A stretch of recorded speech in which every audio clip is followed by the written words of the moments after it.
ओम श्री गणेशाय नमः। श्री जानकी वल्लभो विजयते। अयोध्या कांड को आगे बढ़ाते हुए दोहा नंबर 67। ऐसे बचन कठोर सुनी, जो न हृदय बिलगान।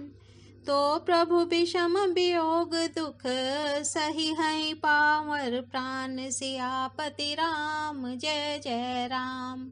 मेरे प्रभु राम जय जय राम।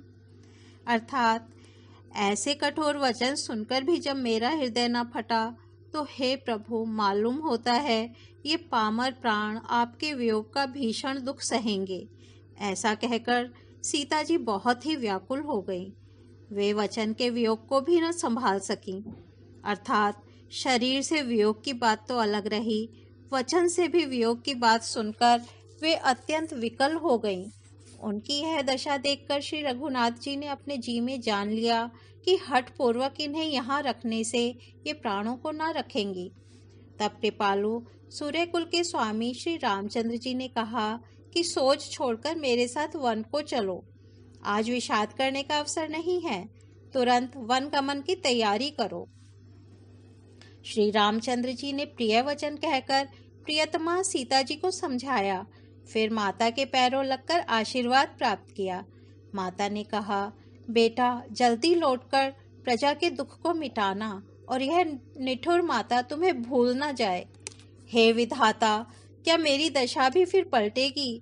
क्या अपने नेत्रों से मैं इस मनोहर जोड़ी को फिर देख पाऊंगी? हे पुत्र, वह सुंदर दिन और शुभ घड़ी कब होगी जब तुम्हारी जननी जीते जी तुम्हारा चांद सा मुखड़ा फिर देखेगी? बहुरी बच कही लालू कही, रघुपति रघुबर तात। कबहि बोलाई लगाई ही है, हर्ष निरिख हूँ तागात। सियापति राम जय जय राम। मेरे प्रभु राम जय जय राम। हे तात, वत्स कहकर, लाल कहकर, रघुपति कहकर, रघुवर कहकर मैं फिर कब तुम्हें बुलाकर हृदय से लगाऊंगी और हर्षित होकर तुम्हारे अंगों को देखूंगी। यह देखकर कि माता स्नेह के मारे अधीर हो गई हैं और इतनी अधिक व्याकुल हैं कि मुंह से वचन नहीं निकलता, श्री रामचंद्र जी ने अनेक प्रकार से उन्हें समझाया। वह समय और स्नेह वर्णन नहीं किया जा सकता। तब जानकी जी सास के पांव लगी और बोली, हे माता, सुनिए, मैं बड़ी ही अभागिन हूँ। आपकी सेवा करने के समय देव ने मुझे वनवास दे दिया, मेरा मनोरथ सफल न किया। आप शोभ का त्याग कर दें, परंतु कृपा न छोड़िएगा। कर्म की गति कठिन है, मुझे भी कुछ दोष नहीं है। सीता जी के वचन सुनकर सास व्याकुल हो गईं। उनकी दशा को मैं किस प्रकार बखान कर कहूँ। उन्होंने सीता जी को बार बार हृदय से लगाया और धीरज धरकर शिक्षा दी और आशीर्वाद दिया कि जब तक गंगा जी और यमुना जी में जल की धारा बहे, तब तक तुम्हारा सुहाग अचल रहे। सीतहि सासु असीस सिख, दीन्हि अनेक प्रकार। चली नाई पद पद मुसिरु, अति हित बारहि बार। सियापति राम जय जय राम। मेरे प्रभु राम जय जय राम। सीता जी को सास ने अनेकों प्रकार से आशीर्वाद और शिक्षाएं दी और वे सीता जी बड़े ही प्रेम से बार बार चरण कमलों में सिर नवाकर चली। जब लक्ष्मण जी ने ये समाचार पाए, तब वे व्याकुल होकर उदास मुंह उठ दौड़े।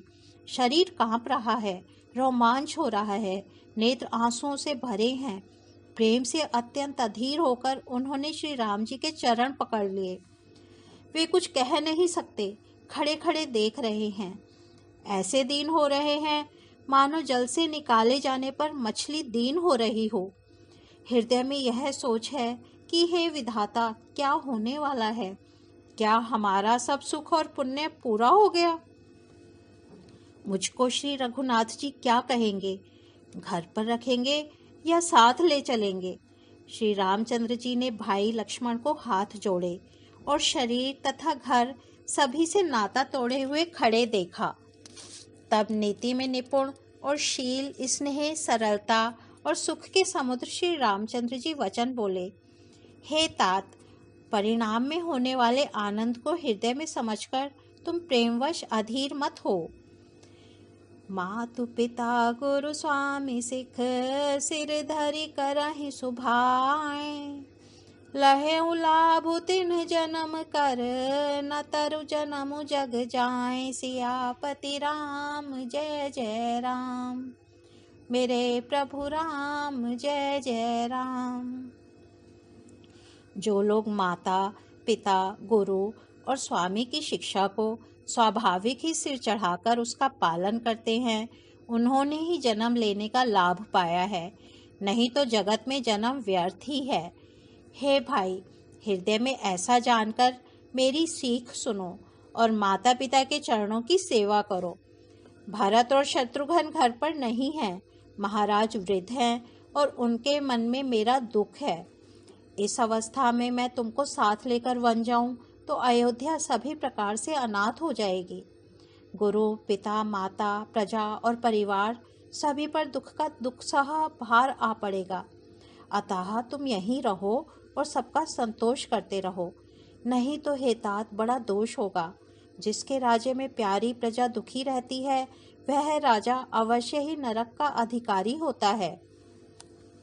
हे तात, ऐसी नीति विचार कर तुम घर रह जाओ।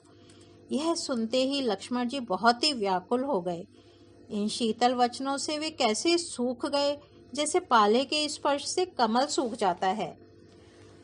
उतरु नावत प्रेम बस, गहे चरण अकुलाय। नाथ दासु में स्वामी तुम्हां, तजहु तकाहा बसाई। सियापति राम जय जय राम, मेरे प्रभु राम जय जय राम। प्रेमवश लक्ष्मण जी से कुछ उत्तर देते नहीं बनता। उन्होंने व्याकुल होकर श्री राम जी के चरण पकड़ लिए और कहा, हे नाथ, मैं दास हूँ और आप स्वामी हैं, अतः आप मुझे छोड़ ही दें तो मेरा क्या वश है। हे स्वामी, आपने मुझे सीख तो बड़ी अच्छी दी है, पर मुझे अपनी कायरता से वह मेरे लिए पहुँच के बाहर लगी। शास्त्र और नीति के तो वे ही श्रेष्ठ पुरुष अधिकारी हैं, जो धीर हैं और धर्म की धुरी को धारण करने वाले हैं। मैं तो प्रभु आपके स्नेह में पला हुआ छोटा बच्चा हूँ। कहीं हंस भी मंदराचल या सुमेरु पर्वत को उठा सकते हैं। हे नाथ, स्वभाव से ही कहता हूँ, आप विश्वास करें, मैं आपको छोड़कर गुरु पिता माता किसी को भी नहीं जानता। जगत में जहाँ तक स्नेह का संबंध, प्रेम और विश्वास है, जिनको स्वयं वेद ने गाया है, हे स्वामी, हे दीन बंधु, हे सबके हृदय के अंदर की जानने वाले, मेरे तो वे सब कुछ केवल आप ही हैं। धर्म नीति उपदेश ताहि, कीरति भूति सुगति प्रिय जाहि। राम सिया राम जय जय राम, राम सिया राम जय जय राम। मन क्रम बचन चरण रत होई, कृपा सिंधु परिहर की सोई। राम सिया राम जय जय राम, राम सिया राम जय जय राम। धर्म और नीति का उपदेश तो उसको करना चाहिए जिसे कीर्ति विभूति ऐश्वर्य या सद्गति प्यारी हो, किंतु जो मन वचन और कर्म से चरणों में ही प्रेम रखता हो, हे कृपा सिंधु, क्या वह भी त्यागने के योग्य है। ओ मंगल भवन अमंगल हारी, द्रबहु सो दशरथ अजिर बिहारी। राम सिया राम जय जय राम, राम सिया राम जय जय राम। आज अयोध्या कांड को यही विराम देते हैं। कल इसके आगे बढ़ेंगे। धन्यवाद।